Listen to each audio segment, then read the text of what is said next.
அதுதான் இங்கே ஒரு முக்கியமான ஃபேக்டராக கேட்கணும்னு நான் நினைக்கிறேன். ஏன்னா 13 வருஷம் நீங்கள் எம்எல்ஏவாக இருந்திருக்கீங்க.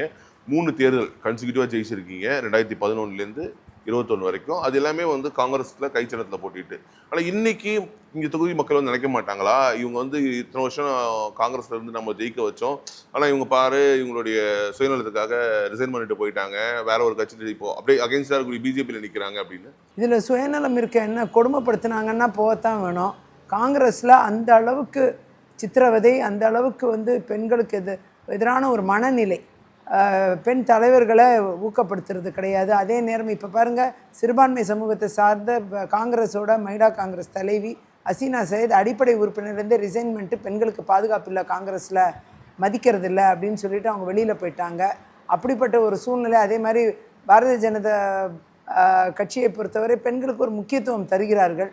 அதே நேரம் காங்கிரஸில் வந்து பாராளுமன்ற உறுப்பினர் ஜோதிமணி அவர்கள் பார்த்திங்கன்னா தொகுதி சீட்டுகள்லாம் விற்பனை செய்யப்படுகிறது அப்படின்னு சொல்லுவாங்க. இதை நான் முன்னாடி சொன்னேன்.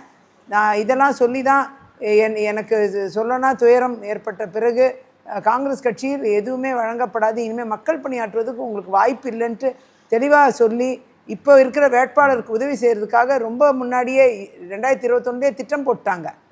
சதி தான் நடந்துச்சு. எனக்கு எதிராக காங்கிரஸை சதி தான் நடந்துச்சு. நான் கட்சியை குறை சொல்ல மாட்டேன். ஆனால் கட்சியின் மேல்மட்டத்தில் இருக்கக்கூடிய ஒரு சிலர் செய்த சதி தான் இது. கட்சியில் கீழே இருக்கக்கூடிய தொண்டர்கள், நிர்வாகிகள் எல்லாரும் என்கிட்ட இன்றைக்கும் அன்பாக இருக்காங்க, பிரியமாக இருக்காங்க, பாசமாக இருக்காங்க. அவங்க அன்பை நான் என்றைக்குமே மறக்க மாட்டேன்.